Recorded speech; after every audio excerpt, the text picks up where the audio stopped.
to Mrs. Saville, England. St. Petersburg, December 11th, 17. You will rejoice to hear that no disaster has accompanied the commencement of an enterprise which you have regarded with such evil forebodings. I arrived here yesterday, and my first task is to assure my dear sister of my welfare and increasing confidence in the success of my undertaking. I am already far north of London, and as I walk in the streets of Petersburg, I feel a cold northern breeze play upon my cheeks, which braces my nerves and fills me with delight. Do you understand this feeling? This breeze, which has traveled from the regions towards which I am advancing, gives me a foretaste of those icy climes. Inspired by this wind of promise, my daydreams become more fervent and vivid. I try in vain to be persuaded that the pole is the seat of frost and desolation. It ever presents itself to my imagination as the region of beauty and delight. There, Margaret, the sun is forever visible, its broad disk just skirting the horizon and diffusing a perpetual splendor. There, for with your leave, my sister, I will put some trust in preceding navigators. There snow and frost are banished, and sailing over a calm sea, we may be wafted to a land surpassing in wonders and in beauty every region hitherto discovered on the habitable globe. Its productions and features may be without example, as the phenomena of the heavenly bodies undoubtedly are in those undiscovered solitudes. What may not be expected in a country of eternal light?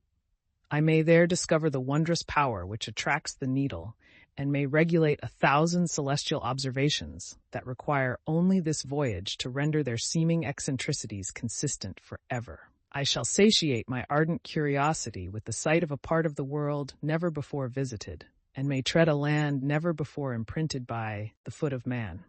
These are my enticements, and they are sufficient to conquer all fear of danger or death, and to induce me to commence this laborious voyage with the joy a child feels when he embarks in a little boat with his holiday mates on an expedition of discovery up his native river. But supposing all these conjectures to be false, you cannot contest the inestimable benefit which I shall confer on all mankind, to the last generation, by discovering a passage near the pole to those countries, to reach which at present so many months are requisite, or by ascertaining the secret of the magnet, which, if at all possible, can only be effected by an undertaking such as mine. These reflections have dispelled the agitation with which I began my letter, and I feel my heart glow with an enthusiasm which elevates me to heaven, for nothing contributes so much to tranquilize the mind as a steady purpose, a point on which the soul may fix its intellectual eye. This expedition has been the favorite dream of my early years. I have read with ardor the accounts of the various voyages which have been made in the prospect of arriving at the North Pacific Ocean through the seas which surround the pole. You may remember that a history of all the voyages made for purposes of discovery composed the whole of our good Uncle Thomas's library. My education was neglected, yet I was passionately fond of reading. These volumes were my study day and night, and my familiarity with them increased that regret which I had felt as a child on learning that my father's dying injunction had forbidden my uncle to allow me to embark in a seafaring life. These visions faded when I perused, for the first time, those poets whose effusions entranced my soul and lifted it to heaven. I also became a poet, and for 1 year lived in a paradise of my own creation.